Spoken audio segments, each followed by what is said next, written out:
Bonjour. Aujourd'hui, je vais vous présenter le top 7 des meilleures séries sur le thème de l'informatique et de la technologie. Allez, c'est parti. Et pour commencer ce top, nous allons commencer avec Humans. Humans, c'est le remake d'une série américaine dans le top. Real Humans. Je ne vous en dis pas plus, je l'ai mis car cette série est encore en production.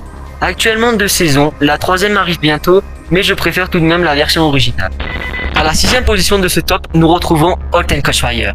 Halt and Catch Fire vous plonge au cœur des années 80, avec un visionnaire.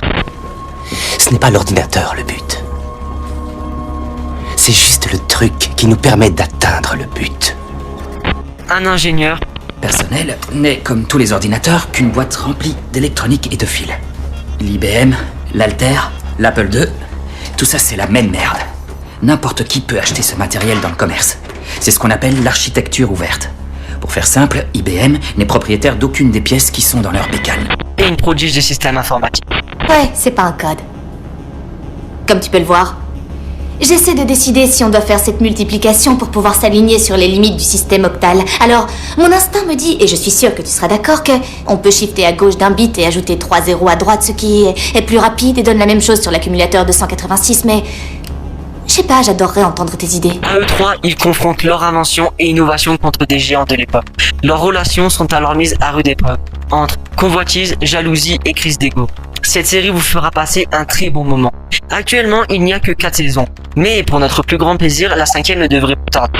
À la 5e position de ce classement, nous retrouvons Silicon Valley. Ah, Silicon Valley. C'est sans doute une de mes séries préférées, toujours confondues. Ils développent des applications, trouvent des idées merveilleuses et ils ont toujours des bâtons dans les roues. Nous avons un PDG.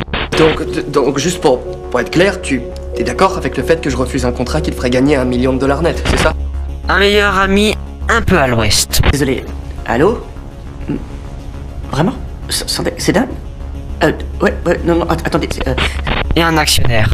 Parlons un peu de moi. Je suis le fondateur d'Aviato et je détiens un petit pourcentage de Grindr, un site pour les hommes, qui vous permet de trouver dans un rayon de 20 km d'autres hommes qui sont intéressés par des relations sexuelles dans les toilettes publiques. 4 saisons au compteur, j'ai tellement adoré qu'en 2 jours j'avais tout vu, mais heureusement que la saison 5 arrive bientôt. À la 4e position de ce top, nous retrouvons Real Humans. Real Humans, c'est la version originale de Humans. Souvenez-vous, je vous en ai parlé en début de ce top. Malheureusement, la version originale s'est arrêtée après la saison 2. La série se situe dans un monde parallèle où les robots humanoïdes, les UBO, sont devenus des machines courantes dans la société. Ces robots sont très réalistes et sont configurés de telle sorte à remplir une large demande.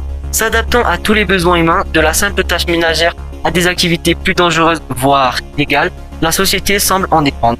Une partie de la population refuse alors l'intégration de ces robots, tandis que eux manifestent des signes d'indépendance et de personnalité propre. Voilà, cette série est absolument à voir. À la 3e position de ce classement, nous retrouvons Black Mirror. Black Mirror, c'est une série. Enfin, c'est plutôt plein de films. À chaque épisode, c'est de nouveaux personnages, une nouvelle histoire, un futur plus ou moins proche, et une vision de la technologie, dirait-on, particulière. Actuellement, il n'y a que 3 saisons et la 4e ne devrait pas tarder. Alors, si vous ne l'avez pas encore vue, je vous la conseille, même si le premier épisode a de quoi vous dérouler. En 2e position, nous retrouvons Westworld. Ah, Westworld. C'est un parc d'attractions dernier cri. Les visiteurs payent des fortunes pour vivre le frisson de la conquête de l'Ouest. Dolores. Pourquoi est-ce que je le voudrais?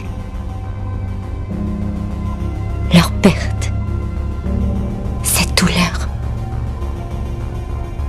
C'est tout ce qu'il me reste de mes parents. Teddy. On dirait que les hommes de Wyatt ont quand même laissé quelqu'un en vie. Teddy. J'aurais dû m'en douter. Et bien d'autres sont des androïdes aux apparences humaines, créés pour donner l'illusion et offrir du dépaysement aux clients. Pour ces derniers, Westworld est l'occasion de laisser libre cours à leurs fantasmes. Cet univers bien huilé est mis au péril lorsqu'à la suite d'une mise à jour, quelques robots commencent à adopter des comportements imprévisibles. Tous les soirs, l'équipe qui tire les ficelles de ce monde alternatif s'inquiète de ces incidents de plus en plus nombreux. Les enjeux du programme Westworld étant énormes, la direction ne peut se permettre une mauvaise publicité qui ferait fuir ses lions. Que se passe-t-il réellement depuis qu'ils ont subi cette mise à jour? Actuellement, il n'y a qu'une saison formidable. J'ai entendu dire que la 2e était en tournage. Et maintenant, à la 1re position, nous retrouvons Mr. Robot. Mr. Robot nous raconte l'histoire de Elliot. C'est cool. Un jeune programmeur antisocial qui souffre d'un trouble du comportement qui le pousse à croire qu'il ne peut rencontrer des gens qu'en les hackant. Les hackers, ça se lasse vite, ils vont se faire chier rapidement. Ils iront s'en prendre à un autre. Il travaille pour une firme spécialisée dans la cybersécurité. Mais un homme connu sous le nom de Mr. Robot l'approche un jour pour faire tomber une compagnie surpuissante. De toute évidence, tu vas vouloir poser tout un tas de questions. Mais c'est bizarre comme situation, j'en suis conscient. Mais le truc, c'est que je peux rien te dire avant qu'on soit arrivé. Mais le problème, c'est qu'Elliot travaille justement pour protéger cette société. Ok, c'est pas hyper subtil, mais ça fera l'affaire. Il travaille avec sa meilleure amie. Ça te dit qu'on fume des joints et qu'on mate ton film préféré? La série possède actuellement 2 saisons et la 3e est en production. Un conseil, si vous n'avez pas encore vu, allez-y. Si la vidéo t'a plu, n'hésite pas à liker, partager, commenter pour un épisode 2, objectif 3000 likes.